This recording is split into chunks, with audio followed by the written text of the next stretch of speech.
एक बार एक मुसाफिर ने किसी से पूछा कि भाई ये सड़क कहाँ जाती है। तो सामने वाले ने जवाब दिया कि मेरे भाई ये सड़क कहीं नहीं जाती है, ये रास्ता जाता है। लेकिन मैं जहाँ पर खड़ा हुआ हूँ इस जगह की खास बात ये है कि यहाँ से सड़क भी कहीं जाती है और ये रास्ता भी कहीं जाता है। ये रास्ता जाता है कामयाबी की तरफ, ये रास्ता जाता है एक मंजिल की तरफ, जिस मंजिल की तलाश में पूरा दिल्ली एनसीआर है, और वो मंजिल है बेस्ट इन्वेस्टमेंट की मंजिल। अभी मैं जहां पर खड़ा हुआ हूं ये लोकेशन है ग्रेटर फरीदाबाद का सेक्टर 81, जैसा कि आप मेरे पीछे देख भी रहे होंगे। और मैं जिस सड़क पर खड़ा हुआ हूं ये है दिल्ली मुंबई ग्रीन एक्सप्रेसवे।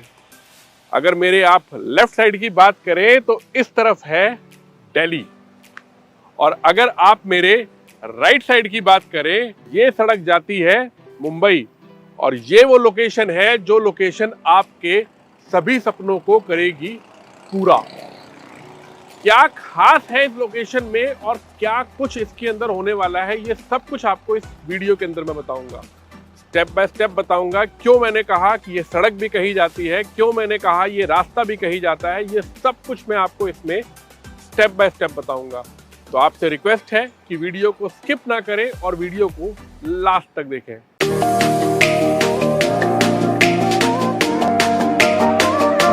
नमस्कार, मैं वैभव शर्मा प्रॉपर्टी मास्टर की तरफ से एक बार फिर आपका स्वागत करता हूं अपने YouTube चैनल पर। आशा करता हूं आप सब स्वस्थ होंगे और प्रसन्न होंगे। आपसे रिक्वेस्ट है कि अगर आप नए हैं हमारे चैनल पर और आपने हमारे YouTube चैनल को भी सब्सक्राइब नहीं किया है तो प्लीज सब्सक्राइब करें, बेल आइकन दबाएं ताकि आपको हमारे सभी नोटिफिकेशन टाइमली मिलते रहें। वीडियो को लाइक करें, ज़्यादा से ज़्यादा शेयर करें। आज हम जो बात करने वाले हैं, क्योंकि हमारा जो YouTube चैनल है, जो हमारी फर्म है, ये रियल एस्टेट से रिलेटेड फर्म है, तो बात भी हम रियल एस्टेट की करेंगे। रियल एस्टेट के अंदर कुछ चीजें ऐसी हैं जो आपको हमेशा ध्यान रखनी चाहिए। देखिए, किसी ने कहा है कि what is the best investment on earth, तो सामने से जवाब आया अर्थ। जी हाँ, जमीन पर एक बेहतरीन इन्वेस्टमेंट करने के लिए जमीन ही एक बेहतरीन विकल्प है। और अगर आप इन्वेस्टमेंट कर रहे हैं तो इस इन्वेस्टमेंट में, रियल एस्टेट में, एक फॉर्मूला और लागू होता है। Don't wait to buy real estate, buy real estate then wait. यानी कि आपको खरीदते समय देर नहीं करनी है, लेकिन हाँ, खरीदने के बाद आपको इंतजार जरूर करना है, क्योंकि हर एक प्रॉपर्टी आने वाले टाइम के अंदर आपको एप्रिसिएशन जरूर देती है। जहां पर मैं खड़ा हुआ हूं ये लोकेशन कब शुरू हुई, तब क्या रेट था, आज क्या रेट है, और भविष्य में इस लोकेशन का क्या रेट होगा और क्यों रेट होगा, ये भी मैं आपको इस वीडियो के अंदर जरूर बताऊंगा। बशर्ते आपको ये पता होना चाहिए कि आपको कब इन्वेस्टमेंट करनी है, कहां इन्वेस्टमेंट करनी है और किस प्रोजेक्ट के अंदर इन्वेस्टमेंट करनी है। ये बहुत जरूरी है, और उन सब के लिए सबसे ज्यादा जरूरी है आपको उस लोकेशन की डेवलपमेंट, उस लोकेशन के इंफ्रास्ट्रक्चर, उस लोकेशन में भविष्य में होने वाली जो जो तब्दीलियां हैं जिनके बारे में हम आपको बता सकते हैं, ये सब कुछ आपको टाइम टू टाइम पता हो, तभी आप एक बेहतरीन इन्वेस्टमेंट कर सकते हैं। तो आज मैं आपको स्टेप बाय स्टेप सारी चीजें बताऊंगा। जैसे कि मैंने आपको वीडियो को शुरू में ही बताया कि ये सड़क भी कहीं जाती है और ये रास्ता भी कहीं जाता है, क्योंकि रियल एस्टेट एक ऐसी चीज है, जैसे कि मैंने आपको कहा कि जमीन पर इन्वेस्टमेंट करने के लिए जमीन ही बेहतरीन विकल्प है, क्योंकि जमीन ही आपको फर्श से अर्श तक लेकर जाती है। और अब तक बहुत लोगों को इस जमीन ने फायदा दिया है, वो लोग फर्श से अर्श तक गए हैं। उनकी इन्वेस्टमेंट ने हमेशा, जब जब उन्होंने सही जगह पर, सही समय पर और सही चीज में इन्वेस्टमेंट करी है, उनको बेहतरीन रिटर्न मिले हैं। तो अब मैं आपको इस लोकेशन से लेकर चलता हूं दूसरी जगह पर, जहां पर कि मैं आपको डिजिटली पूरी इस लोकेशन के बारे में समझाऊंगा कि यहां से कौन कौन सी कनेक्टिविटी आपको कहां कहां मिलेगी और उस कनेक्टिविटी का फायदा आप कैसे उठा सकते हैं, कौन सी लोकेशन पर, किस प्रोजेक्ट में और किस प्रोडक्ट में आप इन्वेस्ट कर सकते हैं। क्योंकि रियल एस्टेट के अंदर मल्टीपल चीजें होती हैं, जैसे कि ऑफिस स्पेस होता है, कमर्शियल प्रॉपर्टीज होती हैं, रिटेल शॉप्स होती हैं, एससीओज होते हैं। रेजिडेंशियल की बात करें तो उसके अंदर विलाज होते हैं, प्लॉट्स होते हैं, हाई राइज अपार्टमेंट्स होते हैं, बिल्डर फ्लोर्स होते हैं। ऐसी कौन सी चीज है इस ग्रेटर फरीदाबाद के अंदर जो लोकेशन के हिसाब से बिल्कुल परफेक्ट है और जिस प्रॉपर्टी के अंदर आप अगर इन्वेस्ट करते हैं तो आने वाले टाइम के अंदर आप एप्रिसिएशन कमाएंगे। तो अभी मैं खड़ा हुआ हूं ग्रेटर फरीदाबाद के सेक्टर 81 में। अगर हम ग्रेटर फरीदाबाद की बात करें तो ये ग्रेटर फरीदाबाद का सेंटर पॉइंट है। आप इसी लोकेशन से किसी भी लोकेशन पर कम्यूट कर सकते हैं और हर जगह पर आपको बेहतरीन मिलेगी कनेक्टिविटी, क्योंकि रियल एस्टेट के अंदर कनेक्टिविटी बहुत मैटर करती है। अगर हम गुड़गांव की बात करें तो गुड़गांव को गुड़गांव बनाने के लिए उसकी कनेक्टिविटी बहुत मायने रखती है। एयरपोर्ट, जी हाँ, गुड़गांव के एयरपोर्ट ने गुड़गांव को गुड़गांव बनाने में, यानी कि मैं अब ये कहूं कि गुड़गांव को गुरुग्राम बनाने में एयरपोर्ट ने बहुत बड़ी भूमिका निभाई है। वही भूमिका अब फरीदाबाद में भी निभाने वाला है एयरपोर्ट, जेवर एयरपोर्ट। जेवर एयरपोर्ट फरीदाबाद के लिए, यानी कि ग्रेटर फरीदाबाद के लिए आने वाले समय पर एक मिसाल कायम करेगा। तो आप जुड़े रहें हमारे साथ और मैं आपको लेकर चलता हूं अब दूसरी लोकेशन पर, और जहां से फिर मैं आपको डिजिटली और ड्रोन के थ्रू इस पूरी लोकेशन को समझाने में आपकी मदद करूंगा। तो फाइनली अब मैं आपको लेकर आ गया हूं इस एंटायर लोकेशन को समझाने के लिए डिजिटल मैप के थ्रू। जैसे मैंने आपको भी वीडियो में बताया था कि ये रास्ते भी कहीं जाते हैं और ये सड़कें भी कहीं जाती हैं। ये सब कुछ मैं आपको इस डिजिटल मैप के थ्रू बताऊंगा। सबसे पहले मैं आपको उस लोकेशन पर लेकर चलता हूं जिस लोकेशन पर हम अभी वीडियो शूट कर रहे थे, दिल्ली मुंबई कॉरिडोर पर। वो लोकेशन थी ये है बीपीटीपी ब्रिज, सेक्टर 81।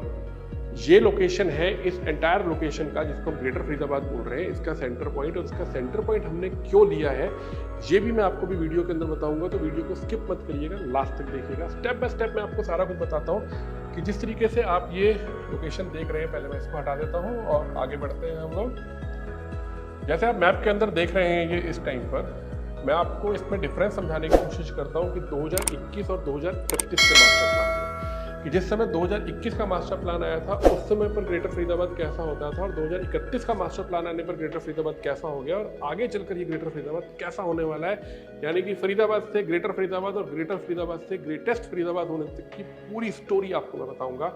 तो अगर मैं 2021 के मास्टर प्लान की बात करूं तो 2021 का मास्टर प्लान तकरीबन इस तरीके से था, और इसके अंदर जो मेजर डेवलपमेंट हो रही थी सेक्टर्स की जिनके अंदर रेजिडेंशियल और कमर्शियल प्रॉपर्टीज थी, वो पार्ट था ये वाला।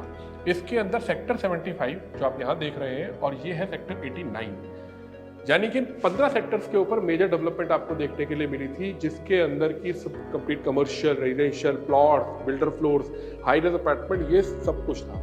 उसके बाद में गवर्नमेंट ने इसके अंदर 2031 का मास्टर प्लान लेकर आई, और 2031 के मास्टर प्लान के अंदर इन 15 सेक्टर्स को अगर हम ऐड कर दें तो तकरीबन ये जो लोकेशन आप देख रहे हैं ये लोकेशन 2031 के मास्टर प्लान के अंदर आ गई। तो आप खुद देखिए, जब शुरुआत हुई थी ग्रेटर फरीदाबाद की तब सिर्फ ये पॉकेट थी जिसके अंदर डेवलपमेंट हो रही थी, और जब 2031 का मास्टर प्लान आया तो उसके साथ में ये मल्टीपल सेक्टर हो गए। अब मैं आपको बताने की कोशिश करता हूँ कि मैं इस लोकेशन को क्यों कह रहा हूँ कि ये एक सेंटर पॉइंट है। सेंटर पॉइंट इसलिए है क्योंकि ये लोकेशन ही इन दोनों 2021 और 2031 के मास्टर प्लान को आपस में कनेक्ट करती है। जैसे कि आप ऊपर देख रहे हैं कि यहाँ पर ये मथुरा रोड चल रही है, और ये मथुरा रोड जो है ये जो पुराना सेक्टर है फरीदाबाद है, चाहे हम NIT की बात करें, चाहे हम सेक्टर्स की बात करें, उन सब का यहीं पर ही सेंटर पॉइंट पड़ता है, जिसको हम बोलते हैं कि एस्कॉर्ट्स का जो एरिया आ जाता है वो लगभग ये सेंटर पॉइंट पड़ता है। और इस सेंटर पॉइंट से जब हम ग्रेटर फरीदाबाद के अंदर एंटर करते हैं तो सबसे पहला सेक्टर जो पड़ता है वो सेक्टर 81 पड़ता है। इसीलिए हमने सेक्टर 81 को सेंटर पॉइंट लिया। लेकिन बात यहाँ पर और आगे बढ़ती है। बात ये बढ़ती है कि क्या भविष्य में भी सेक्टर 81 ही सेंटर पॉइंट रहेगा? नहीं, भविष्य में एक और नया सेंटर पॉइंट आएगा। क्योंकि आप किसी भी लोकेशन की बात करें, किसी भी शहर की बात करें, उस शहर का हर 10 से 15 साल के अंदर एक नया सेंटर पॉइंट आता है। चाहे हम गुड़गांव की बात करें, चाहे हम नोएडा की बात करें, और चाहे फरीदाबाद की बात करें। अगर आज फरीदाबाद के अंदर, ग्रेटर फरीदाबाद के अंदर सेंटर पॉइंट सेक्टर 81 है, तो भविष्य में एक और नया सेंटर पॉइंट बनेगा।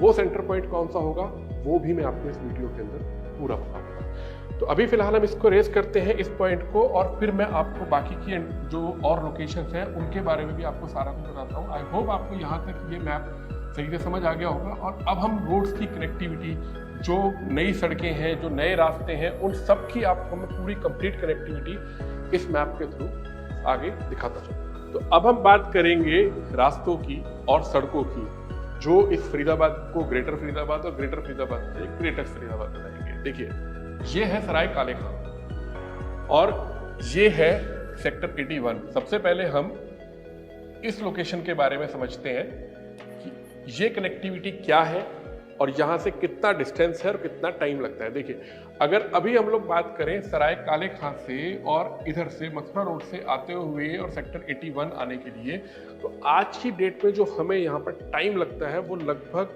1.25 घंटे से 1.5 घंटे का टाइम तो बेयर मिनिमम है। उससे ज़्यादा भी लग जाए अगर जाम लग जाए तो, लेकिन 1.25 घंटे से 1.5 घंटे का टाइम बेयर मिनिमम है जो हमें आज की डेट में ट्रैवल टाइम फेस करना पड़ता है। लेकिन खास बात यह है, ये है दिल्ली मुंबई कॉरिडोर, जो कि सराय काले खां से शुरू होता है, जिसके अंदर यहाँ पर आप जो देख रहे हैं महारानी बाग, ये न्यू फ्रेंड्स कॉलोनी, और ये इस तरीके से यहाँ से होता हुआ कालिंदी कुंज होता हुआ, और ये यहाँ से सीधा फरीदाबाद के अंदर एंटर होता हुआ जो सबसे पहला मेजर पॉइंट पड़ता है वो पड़ता है इसका बीपीटीपी ब्रिज। अब मैं आपसे इसके बारे में महारानी बाग की भी बात करूंगा, बीपीटीपी ब्रिज की बात करूंगा और कालिंदी कुंज की भी बात करूंगा। लेकिन क्योंकि अगर हम इन लोकेशंस के बारे में बात ना करें तो फिर हमारा इस मैप को समझा पाना और मैप का जो हमारा मोटिव है इसको समझाने का, वो मोटिव ही हमारा नहीं रहता। तो सबसे पहले अगर हम बात करें कि आज की डेट में अगर हम सराय काले खां से और सेक्टर 81 आते हैं तो हमें कितना टाइम लगता है। जैसे मैंने आपको बताया, उस वाले रास्ते से हमें तकरीबन 1.25 से 1.5 घंटा लगता है। यहाँ से यहाँ पहुँचने में आपको हार्डली 17 से 18 मिनट का टाइम लगेगा।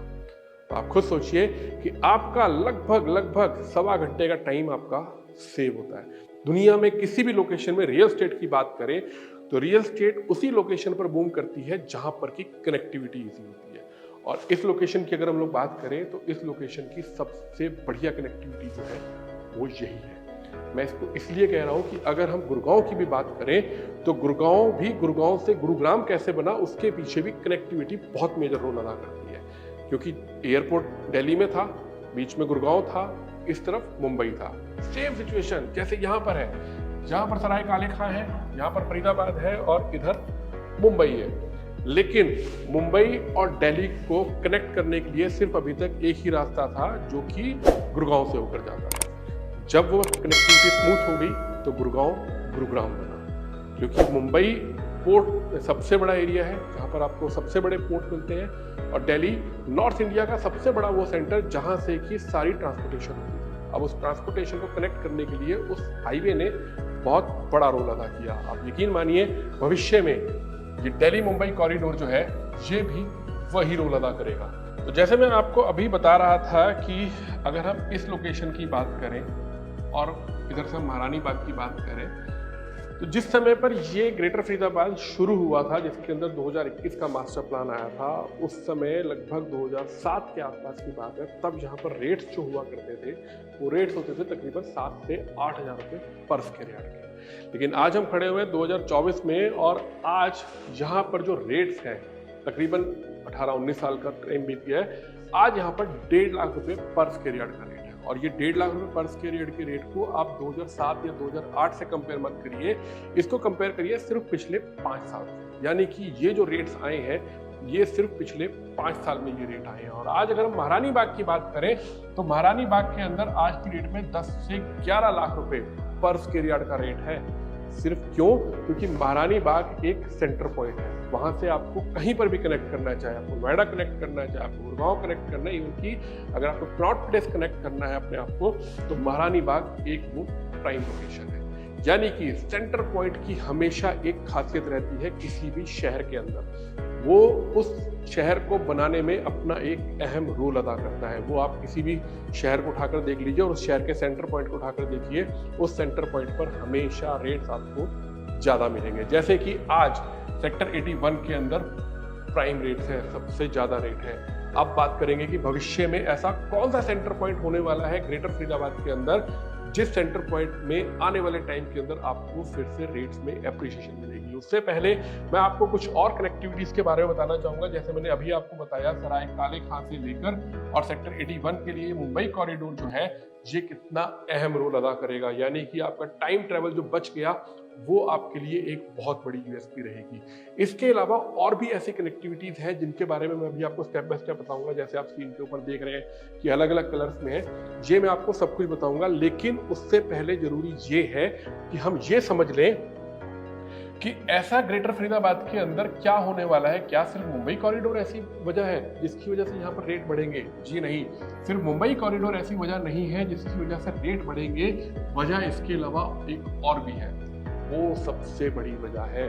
तो वो सबसे बड़ी वजह है जेवर एयरपोर्ट। ऐसे गुड़गांव से गुरुग्राम बनने में एयरपोर्ट की एक बहुत बड़ी भूमिका थी, वैसे ही फरीदाबाद से ग्रेटर फरीदाबाद और ग्रेटर फरीदाबाद से ग्रेटेस्ट फरीदाबाद बनने में इस जेवर एयरपोर्ट की बहुत बड़ी भूमिका रहेगी। अब मैं आपको नक्शों के थ्रू समझाता हूं कि ये जेवर एयरपोर्ट क्यों बहुत बड़ी यूएसपी रहने वाला है ग्रेटर फरीदाबाद के लिए, उसको आप थोड़ा सा ध्यान से देखिए। सबसे पहले कनेक्टिविटी मैंने आपको बता दी, सराय का लेखा महारानी बाग से होते हुए फरीदाबाद, जिसके अंदर सेंटर पॉइंट था 81 सेक्टर। इसके साथ में ये कालिंदी कुंज अपने आप में एक बहुत मेजर रोल अदा करेगा, क्योंकि कालिंदी कुंज से ही आपको मेजर कनेक्टिविटी मिलेगी। सबसे पहली कनेक्टिविटी आपको यहाँ से मिलेगी जब आप इधर से चलते हैं तो Greater Noida greater expressway Kalindi Kunj से जब आप आ रहे हैं, और आप यहाँ से फरीदाबाद के अंदर भी एंटर कर सकते हैं और फरीदाबाद से आप ग्रेटर नोएडा एक्सप्रेस वे पर भी कनेक्ट कर सकते हैं। हम आगे आगे धीरे धीरे बढ़ेंगे, लेकिन अभी हम अपने आप को यहाँ पर रोकते हैं।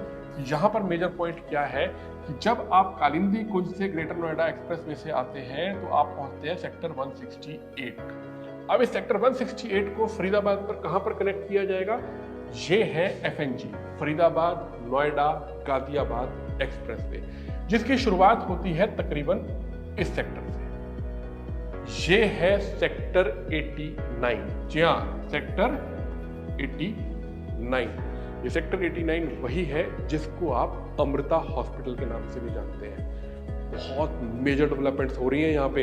एफएनजी पे काम रात दिन चल रहा है। बहुत जल्दी आपको सेक्टर 89 से सेक्टर 168 की प्रॉपर कनेक्टिविटी मिलेगी। यानी कि अगर आप कहीं से भी बाहर से आ रहे हैं, नॉर्थ इंडिया की तरफ से या वेस्ट यूपी की तरफ से अगर आप आ रहे हैं, तो उस समय पर आप कालिंदी कुंज को हिट करते हैं जब आप नोएडा में एंटर करते हैं, और कालिंदी कुंज से सीधा ग्रेटर नोएडा एक्सप्रेस वे होते हुए एफएनजी होते हुए आप सीधा सेक्टर 89 होते हुए ग्रेटर फरीदाबाद के अंदर एंटर करेंगे। ये सबसे मेजर कनेक्टिविटी है जो कि आपका डेली ट्रैवल टाइम आपका सेव करती है, आपको इजीली कम्यूट करवाती है ग्रेटर फरीदाबाद के लिए। अब हम इसके साथ साथ कुछ और भी कनेक्टिविटीज की बात करेंगे कि इसको हम जेवर एयरपोर्ट को हम लोग क्यों प्रायोरिटी दे रहे हैं, क्यों यूएसपी कह रहे हैं। इसकी मैं आपको और भी सारी कनेक्टिविटी स्टेप बाय स्टेप समझाऊंगा कि अभी हमने एफएनजी को समझा और इसके बाद में हम आगे की और लोकेशंस को समझेंगे, और साथ के साथ फिर भी हम इस लोकेशन को हम लोग सेंटर पॉइंट क्यों ले रहे हैं और नया सेंटर पॉइंट कौन सा होने वाला है वहां पर भी मैं आपको लेकर चलूंगा। तो अभी हम इस सेक्टर 81 को अगर सेंटर पॉइंट मान लें और मैं आपको इसको थोड़ा सा जूम कर दिखाऊं इसको कि ये किस तरीके से सेंटर पॉइंट है और किस तरीके से ये आगे बढ़ेगा। तो अगर हम इस लोकेशन पर खड़े हुए हैं सेक्टर 81 पे, यहाँ पर इस जगह पर खड़े हुए हैं, तो जब ये अंदर की तरफ हम एंटर करते हैं, ग्रेटर फरीदाबाद के अंदर एंटर करते हैं, तो सबसे पहले सेक्टर पड़ता है सेक्टर 80 और यहाँ पर पड़ता है सेक्टर 81। ये दो सेक्टर हैं। लेकिन जैसे ही हम थोड़ा सा आगे चलते हैं तो ये जो आप ब्लू कलर का बॉक्स देख रहे हैं, ये वाला, ये है सेक्टर 79। मैंने इस पर सर्कल इसलिए बनाया है क्योंकि सेक्टर 79 ही एक ऐसा सेक्टर है जितने भी मास्टर प्लान हैं अभी तक 2021 और 2031 के, जिसके अंदर अगर हम 2021 की बात करें तो 2021 के अंदर सेक्टर 79 ही एक लौता सेक्टर ऐसा है जो कंप्लीटली कमर्शियल सेक्टर है। और इस सेक्टर की पहचान जो आज के समय में है वो है ओमेक्स वर्ल्ड स्ट्रीट, जिसको देश दुनिया में आज की डेट में जाना जा रहा है, जहाँ पर आए दिन आपको शूटिंग्स देखने के लिए मिलती हैं, बेहतरीन ऑफिस स्पेस है, यहाँ पर एससीओज हैं, कमर्शियल शॉप्स हैं, एक से बढ़कर एक ब्रांड यहाँ पर है और यहाँ का फुटफॉल देखने लायक है। नॉर्मली यहाँ पर फंक्शंस होते रहते हैं और यहाँ पर बहुत हैपनिंग लोकेशन है ये और बहुत प्राइम लोकेशन है। अब जब हम यहाँ से आगे चलते हैं तो यहाँ से आगे चलने पर ये आ जाता है सेक्टर 83 और ये आ जाता है सेक्टर 78। अगर हम सेक्टर 83 की बात करें, सेक्टर 83 वही है जहां पर गॉडरेज जैसा डेवलपर है। फरीदाबाद के अंदर इतने बड़े डेवलपर का होना कोई आम बात नहीं है, क्योंकि फरीदाबाद अब जो बड़े डेवलपर्स हैं उनकी नज़र में आ चुका है। और अगर मैं 2031 के मास्टर प्लान की बात करूं, यानी कि इस लोकेशन की बात करूं, तो आप यकीन मानिए एक से बड़ा एक जो मेजर डेवलपर है वो यहाँ पर एंटर कर चुके हैं। या तो उन्होंने यहाँ पर अपनी लैंड परचेज कर ली है, अपने लाइसेंस अप्लाई कर दिए हैं, नए प्रोजेक्ट लेकर आ रहे हैं, या भविष्य में वो अपने नए प्रोजेक्ट लेकर आने वाले हैं। तो आप अपने उंगलियों पर कोई भी 10 बड़े बिल्डर काउंट कर लीजिए, यकीन मानिए वो 10 के 10 डेवलपर्स आपको आने वाले टाइम के अंदर फरीदाबाद के अंदर नहीं, ग्रेटर फरीदाबाद के अंदर, सॉरी ग्रेटेस्ट फरीदाबाद के अंदर आपको देखने के लिए मिलेंगे। तो अगर हम लोग बात करें, मैं इसको थोड़ा सा क्लीन कर देता हूं ताकि आपको ये सारा कुछ फिर से समझने में आसानी रहे कि जो मैं आपको समझाना चाह रहा हूं कि ये जो सेंटर पॉइंट है ये किस तरफ चल रहा है। तो ये यहां तक पहुंचा और यहाँ पर पहुंचकर ये टी पॉइंट है। अब इसके आगे जब हम लोग बढ़ते हैं इसी रोड के ऊपर, तो इस वाली रोड के ऊपर भी अब कंस्ट्रक्शन का काम शुरू हो चुका है। बहुत जल्दी आपको सेक्टर 81 से, और यहाँ पर अगर हम नीचे आ जाएं, ये है KMP Kundli Manesar Palwal highway expressway, जिसको कि हम ईस्टर्न पेरिफेरल एक्सप्रेसवे भी कहते हैं। सीधा ये यहाँ पर कनेक्ट होता है। और ये जो आप लोकेशन देख रहे हैं इस समय पर, ये जो मैं मार्क कर रहा हूँ, जिसका सर्कल बना रहा हूँ, ये है मंझावली ब्रिज।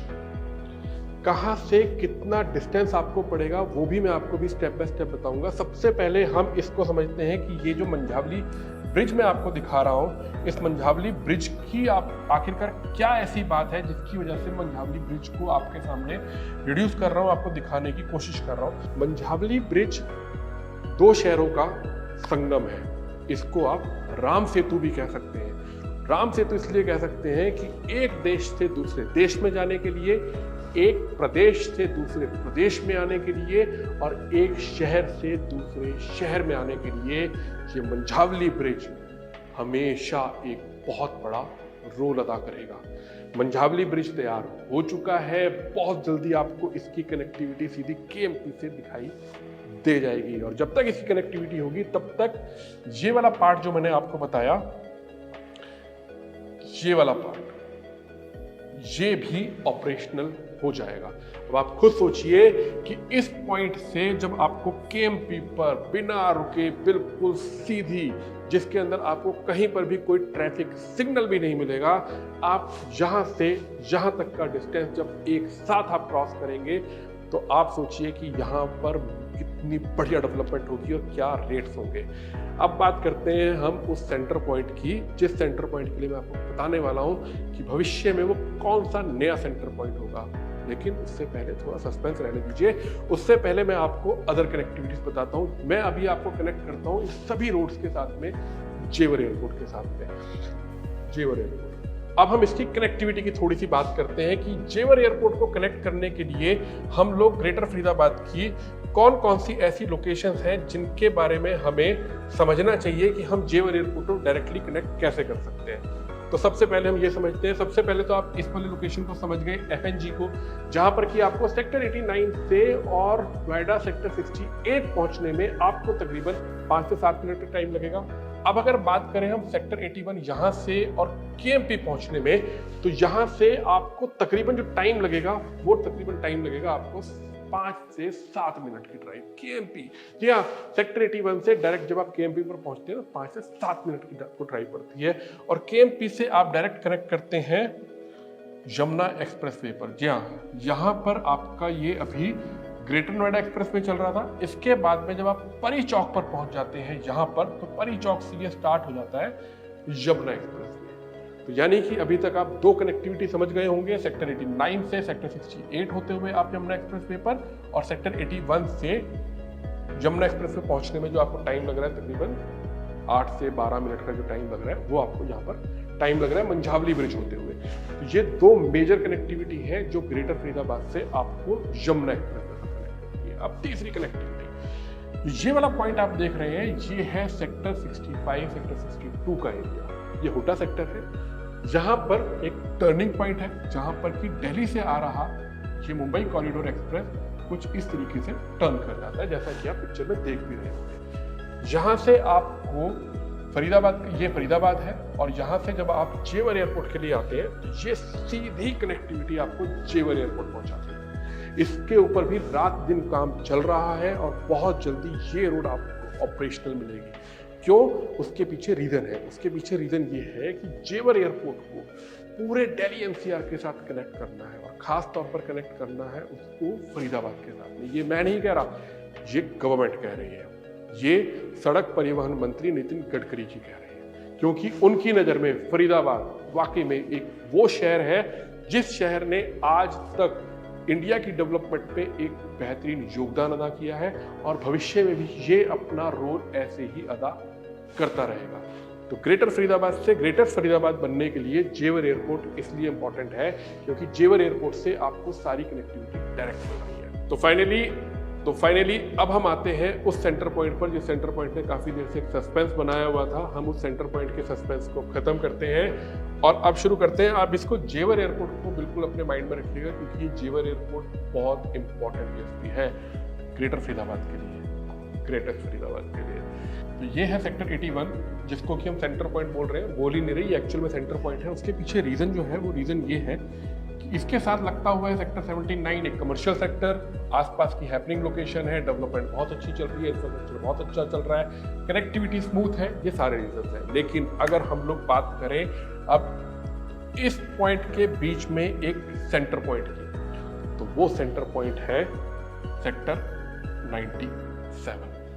सेक्टर 97 को मैं सेंटर पॉइंट क्यों कह रहा हूं, उसके पीछे भी एक रीजन है। वो रीजन ये है कि ये शहर के बिल्कुल बीचों बीच बसा हुआ सेक्टर है। कनेक्टिविटी सेक्टर 97 की इतनी इजी है कि अगर हम लोग यहाँ से सेक्टर 81 से और सेक्टर 97 के डिस्टेंस की बात करें तो वो हार्डली 3 मिनट का डिस्टेंस है।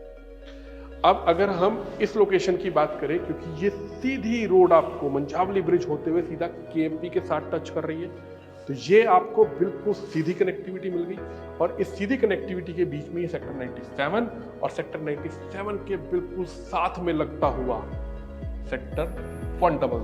ये सेक्टर 100 भी पूरे का पूरा कमर्शियल सेक्टर है।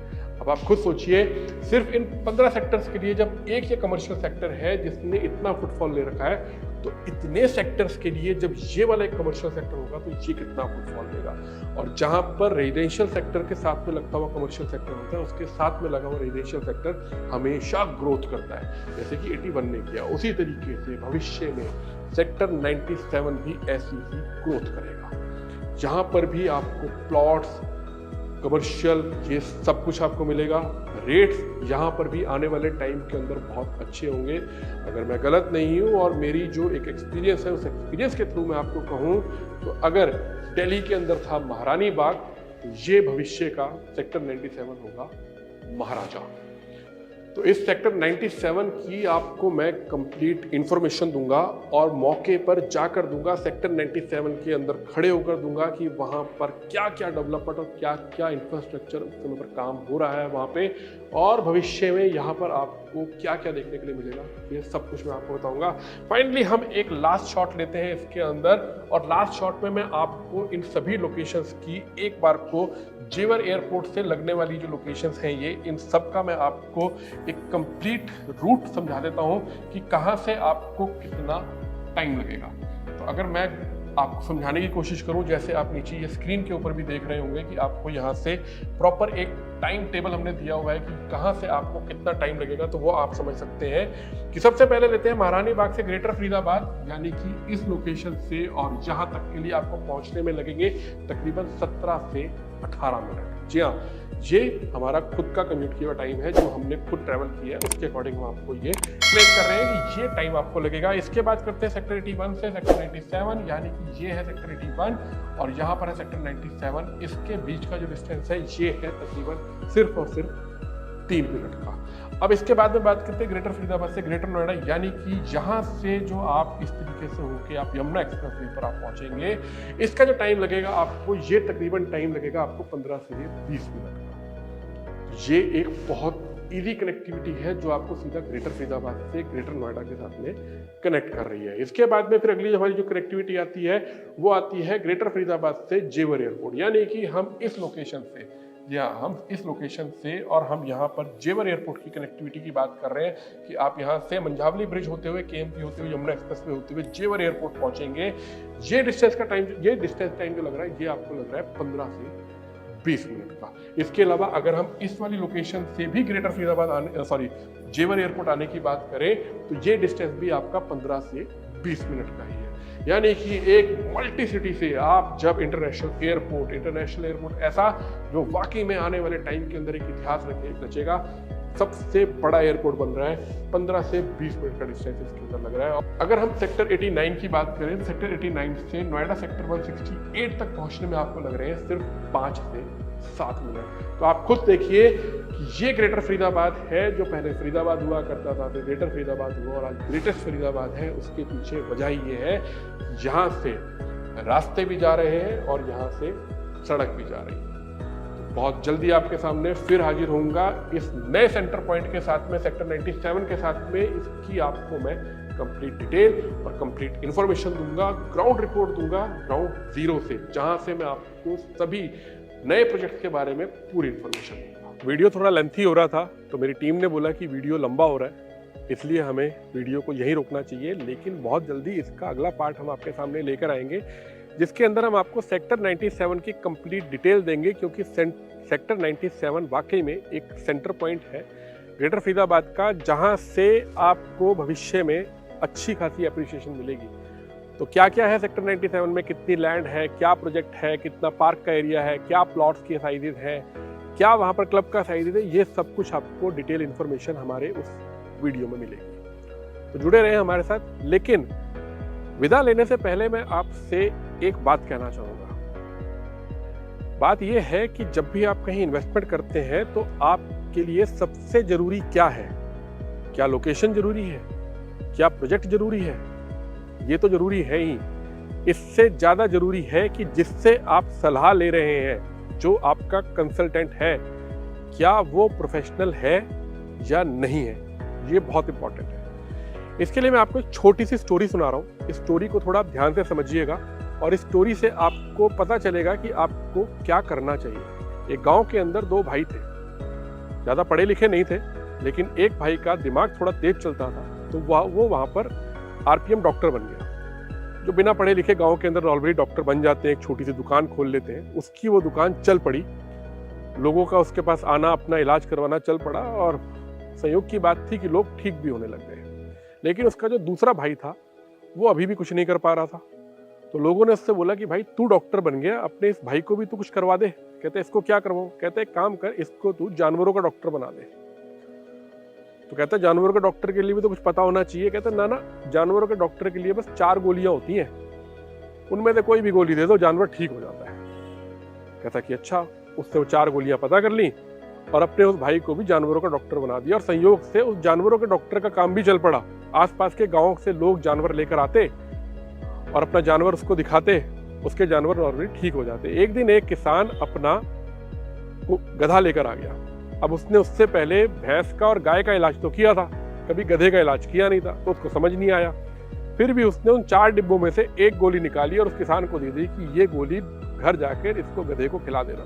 कहता भाई कैसे खिलाऊं? कहता कुछ नहीं करना, एक पाइप लेना है, उस पाइप में तुझे गोली डालनी है, गधे के मुंह पे लगाना है और फूंक मार देनी है, गधे के पेट में चली जाएगी, तेरा गधा ठीक हो जाएगा। थोड़ी देर बाद ही उस किसान को लोग 4 पाइपें डालकर उसके भाई के पास ले आए, जो भाई आरपीएम डॉक्टर था, इंसानों का डॉक्टर था। उसने बोला भाई क्या हो गया?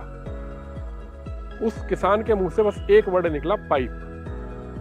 कहता भाई तेरे भाई ने बोला था कि ये गोली ले ले, मेरा गधा बीमार था, इसको पाइप में डालियो और गधे के मुंह पर लगा के और फूंक मार दियो, गधे के पेट में गोली चली जाएगी और गधा ठीक हो जाएगा। दिक्कत बस ये हुई कि जब पाइप पर फूंक मारनी थी मेरे को, मेरे से पहले गधे ने फूंक मार दी और वो गोली मेरे पेट में आ गई है और मेरी तबीयत खराब हो गई है। मतलब क्या निकलता है इस बात का कि अगर आपके पास में प्रोफेशनल लोग नहीं हैं तो आपको भी ऐसा नुकसान उठाना पड़ सकता है। आपको डॉक्टर चाहिए तो आपको फैमिली डॉक्टर चाहिए, प्रोफेशनल चाहिए, सीए चाहिए तो वो प्रोफेशनल चाहिए। यानी कि आपको पढ़े लिखे लोगों की और जिनको उस चीज की समझ हो, ऐसे लोग चाहिए। प्रॉपर्टी मास्टर के पास में वही प्रोफेशनल टीम है जो आपको बिल्कुल सही गाइड करती है, जो आपको ये बताती है कि कब, कहाँ और किस में आपको इन्वेस्टमेंट करनी है जहाँ से आपको बेहतरीन रिटर्न मिल सके। तो आपको भी प्रॉपर्टी मास्टर पर भरोसा करना चाहिए, प्रॉपर्टी मास्टर की कंसल्ट टीम से बात करनी चाहिए जो आपको बिल्कुल सही राय दे। वेट कर रहे हैं हम आपके कॉल का। नीचे दिए गए नंबर पर आप हमें कॉल करें, हमारी टीम से बात करें। हमारी टीम बिल्कुल तैयार है आपके लिए, चाहे आप मीटिंग करना चाहें, आप साइट विजिट करना चाहें, आप वीडियो कॉल करना चाहें, आप वो सब कर सकते हैं। हमारी टीम से बात कर सकते हैं और हमारी टीम आपको देगी बिल्कुल सही और सटीक राय। विदा लेता हूं आपसे और बहुत जल्दी आपके सामने हाजिर होऊंगा फिर से सेक्टर 97 की कंप्लीट डिटेल्स लेकर पूरे वीडियो के साथ में। तब तक के लिए thank you very much. Have a good day.